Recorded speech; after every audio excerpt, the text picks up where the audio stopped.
할렐루야. 오늘 이 시간은 교회 안에 드러나는 양신 역사에 대한 바른 이해, 이 말씀을 좀 드리고 싶습니다.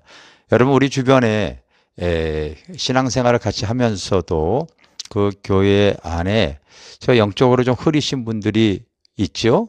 찾아오시는 분들도 그런 분들을 참 종종 만납니다. 그것이 사실은 우리의 신앙의 모습이에요. 양신 역사란 그 안에 하나님의 영도 거하고 계시지만은 또 다른 악한 영도 그 속에 자리 잡고 있어 가지고요. 어떤 상황이 되어지면은요, 그 영이 흐려져서 좀 이상한 모습을 드러냅니다. 그래서 이 교회 안에 내가 어떤 환상을 봤다, 때로는 성령의 음성을 들었다, 예언 기도를 한다, 이런 분들이 그 영이 바르지 못하게 되어지면은요, 오히려 교회에 덕을 세우지 못하고 교회에 해를 끼치는 일들이 많이 있다 보니까요. 사실상 한국 교회의 거의 대부분은 이 하나님에 대한 그 이 성령의 그 어떤 이런 환상이라든지 하나님의 음성이라든지 또 예언의 은사라든지 이런 것들을 이렇게 지금 허용하지 않고 있습니다. 왜냐하면 그걸 허용하게 되어지면 교회가 너무 어지러워지기 때문에 그런 거예요. 그 목회자가 그런 문제로 인해서 교회가 큰 혼란스러워지고 어지러워지는 일들을 겪어봤고 또 목회자들 세계에서 그런 것들을 많이 듣다 보니까 그냥 공식적으로 인정을 하지 않는 거죠. 그것이 사실은 한국 교회의 실상입니다. 그런데 우리가 이게 다 어디서 와지는 거냐면요. 교회 안에 이 잘못된 양신 역사로 인하여 드러나는 영적인 실상이죠. 몇 가지 예를 들어 보겠습니다. 제가 이렇게 목회 사역을 쭉 해오면서 상담할 때 기억나는 한 사모님이 있어요. 이 사모님이 이 보증금 1,000만 원에 월세 60만 원인가 하는 그 교회를 이렇게 지금 개척교회를 하고 계셨는데 어느 날 기도하다가 하나님의 음성을 들었다고 하십니다. 바로 자기 교회 바로 앞에 있는 건물이 매매로 나왔는데 그 10억이 넘는 그 건물이 나왔는데 하나님께서 그 건물을 너에게 주겠다 하는 음성을 들었대요. 그러니까 본인이 보증금 1,000만 원밖에 없지만은 너무나 확실한 생각이 들어서 그 집주인을 찾아가서 바로 내가 앞에 있는 그 건물을 하나님이 주신다고 해서 살려고 하니까 보증금 그 들어가 있는 돈을 좀 빼주셔서 그 건물의 계약금으로 쓸 수 있도록 해주시겠어요 했더니 그 주인이 착한 주인인가 봐요. 그렇게 해주겠다고 해서 이 사모님이 바로 그 돈을 받아서 앞에 있는 건물을 이렇게 계약금으로 주고 그리고 또 이제 검증을 좀 하기 위해서 저희를 이렇게 찾아오신 기억이 있습니다. 했더니 저희가 바라볼 때 사모님이 아직 그 믿음의 그릇이 거기까지 그 건물을 얻을 수 있는 믿음의 그릇이 안 되어져 계시더라고요. 참 그런 것이 안타까운데 악한 영의 속삭임에 넘어지신 거죠. 그래서 사모님 포기하셔야 되겠습니다. 그렇게 말씀을 드렸고 사모님이 그런 그 하나님의 음성인 줄 알았지만은 결국은 그 교회 보증금까지 다 띄고 참 어려운 모습으로 이렇게 되어진 것을 참 안타깝게 생각합니다. 또 한 목사님이 찾아오셨는데 어느 유명한 기도원에 가게 되어졌는데 그 기도원에 그 성령의 역사가 강한데 뭐 이런 얘기를 들었다는 거예요. 그러면서 본인에게도 도와달라고 하는 요청이 왔는데 내용인즉슨 그 기도원 앞에 건 산이 있는데 하나님께서 그 수만 평의 산을 이제 기도원에 주시겠다고 하는 그 원장님의 환상과 그 하나님의 음성을 이렇게 말씀하시더라고요. 그래서 하나님께서 그 땅을 살 수 있도록 7월 달에 저희에게 주겠다. 근데 그게 한 3, 4월에 목사님이 그 얘기를 하셨거든요. 그런데 저희가 기도해 봤더니 그 지역에 거하는 악한 영들이 얼마나 강한지 이 원장님이 그 원하는 대로 되어질 상황이 아니었어요.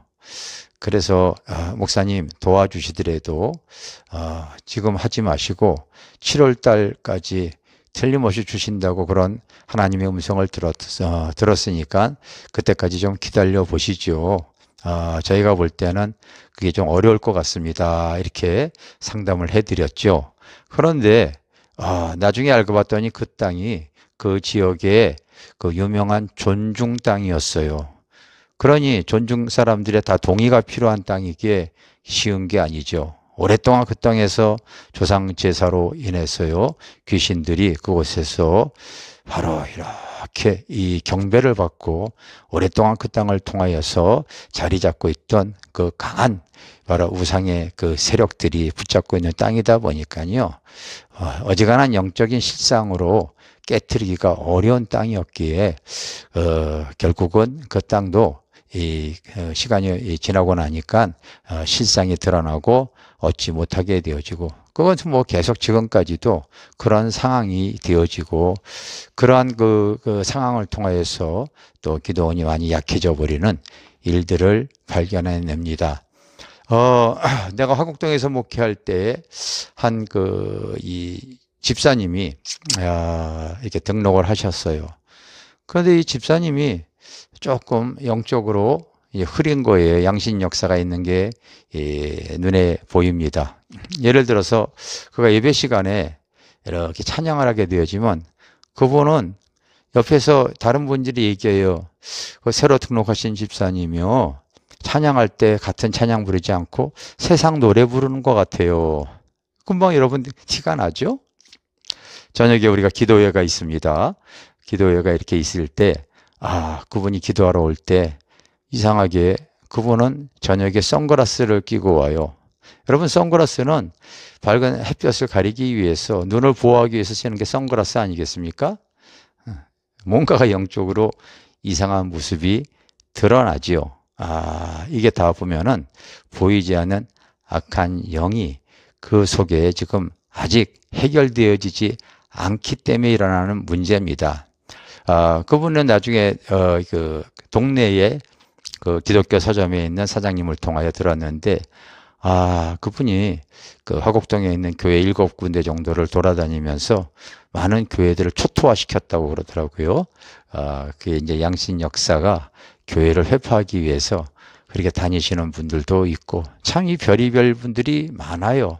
겉은 이렇게 직분들을 갖고 있지만 이 양신 역사로 인해서 교회가 공격을 당하고 어지러워지고 이런 부분들이 많이 있습니다. 그래서 이런 부분에 대해서 좀 검증을 하고 또 이길 수 있는 방법 한 몇 가지를 한번 체크해 보겠어요.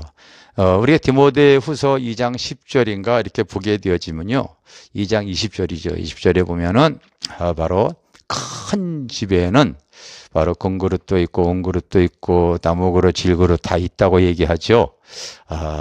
세상에서는 어떤 사람, 어떤 그릇 가치 있게 봅니까? 바로 금그릇, 은그릇에 대해서 가치를 부여하지 않아요. 저 사람 돈이 많아서, 저 사람 권력이 있어서, 저 사람 잘났기 때문에 가치를 부여합니다. 그런데 하나님은 교회에서는 그런 것을 가치 있게 가치를 부여해서는 안 되죠.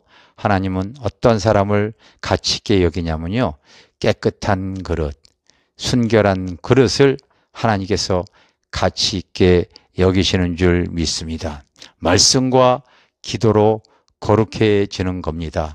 그래서 꼭 하나님의 말씀과 진리의 성령 안에서 의의 내 내면 세계가 이게 잘 정리가 되어지고 청소가 되어진 분, 이런 분이 하나님 앞에 성령의 사역을 하더라도 그것이 검증된 사역 속에서 하나님에 대한 바른 그 성령의 나타남과 또 성령의 열매 중에서 아닌 거에 대한 지혜로운 성령의 절제로 이겨나갈 수가 있을 줄 믿습니다. 그 사람이 깨끗한 그릇인가 아닌가를 먼저 이렇게 검증해야 되죠. 그리고 그 사람이 그동안 살아왔던 과거를 통하여 자기의 부족한 부분, 잘못된 부분, 또 악한 영이 역사하고 있다고 하는 그 자체를 인정을 할 줄 알아야 됩니다. 과거에 내가 바로 보이지 않는 악한 영에게 바로 더러운 귀신을 허용했던 어떤 사건이나 문제가 있었어요. 그거 여러분들이 알고 계셔야 됩니다. 그런데 그거를 계속 감추고 숨기고 보호하고 드러내는 것을 원치 않기 때문에 그걸 계속 갖고 있다 보면은요, 교회 안에 어떤 상황만 되어지면은요, 그와 같은 악한 영이 역사를 하게 되어지지요. 그것이 바로 양신의 역사의 모습입니다.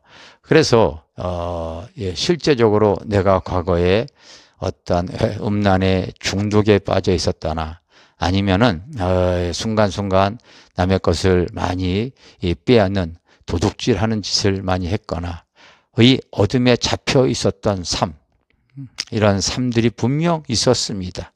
동성애 짓을 했다든지 부끄러운 욕심에 치우쳐 있었다든지 그렇게 해서 악한 영이 내 안에 자리 잡고 허용되어져 있었던 것들을 이게 완전히 주님 안에 와서 축사되어지고 보혈의 피로 씻어지지 않은 가운데 신앙생활을 하게 되어지면 그것이 그 상황마다 드러나는 겁니다. 여러분 요한복음에 보게 되면은 현장에서 그 잡힌 간음하는 여인에 대한 사건 다 알고 있지 않습니까? 그 얼마나 부끄럽고 수치스럽겠어요. 그럼에도 불구하고 주님은 그걸 다 드러내요. 다 드러내요. 그런데 그곳에서 돌을 던져 치려고 했을 때에 그와 같은 상황에서 주님이 바로 이 땅바닥에다 글을 쓰죠. 무슨 글을 썼겠어요? 누구든지 이와 같은 죄를 짓지 않는 사람만 돌 던져봐라. 여러분 누구에게나 드러난 죄가 있고 드러나지 못한 죄가 다 있는 거예요. 그러면서 우리 주님이 그 사람들의 이름을 적었을 거예요. 아무도 그 여인에게 돌을 던지지 못했잖아요. 난 누가 더 귀한 사람인가? 자기가 감추고 있는 죄를 숨기고 부하고 회피한 사람이 더 문제가 있는 거예요. 그런데 이 간음한 여인은 그 죄가 드러났지만은 주님 앞에 바로 그것을 회개하고 다시는 그 죄를 짓지 말라고 하는 주님 말씀에 순종하여 구원의 은혜를 이룬 것이 복되다고 여겨집니다. 교회 안에 또 이와 같은 문제를 해결할 수 있는 또 다른 방법은 그 교회 목회자가 그런 문제를 직시하고 그리고 다스릴 수 있는 능력을 갖고 있어야 됩니다. 그래서 대부분의 한국교회에 많은 목회자들이 그 영적으로 뭐 환상이라든지 하나님의 음성이라든지 그 예언의 은사 이런 것들에 대해서 본인이 이거를 치리할 수 있는 능력이 없으면은 그걸 그냥 내려놓고 사역을 하시는 것도 지혜로운 방법이라고 여겨질 수 있습니다. 그런데 성령의 은사에 대해서 이해하고 그리고 또 그 은사적인 부분을 갖고 계신 그 주의 종들은 그 성도들이라든지 주의 종들이 또 그와 같은 여러 가지 상황들이 드러났을 때 그 목사님은 그 교회 성도에서 그 오랫동안 바로 그가 신앙생활을 통하여서 어떻게 살아왔다는 거에 대해서 겪어보면 다 알잖아요. 목사님은 다 검증이 되어져 있기 때문에 집사님은 하나님 앞에 주신 그 은사 이거 풀어서 교회에 덕을 세워주셔도 좋겠습니다. 이렇게 또 주의 종에 의해서 검증을 받고 그리고 은사적인 부분을 이렇게 사용하시면은 그것이 또 목회자의 동의 속에서 또 힘을 얻을 수가 있는 거죠. 여러분 우리가 하나님의 일을 하기 위해서 사실은 성령의 역사도 필요한데 성령의 역사뿐만이 아니라 아직 정리되어지지 않은 과거의 어떤 아픔이나 눌림과 상처로 인해서 자리 잡고 있는 그 악한 영이 어떤 성도에게는 공존하고 있고 주의 종에게도 그런 것들이 공존되어져 있다는 것을 여러분 이거 인식하시고 깨끗하고 순결한 교회 여러분들이 추구해 나가시기를, 그런 성도가 되어지기를 주님 여러분을 축원합니다. 감사합니다.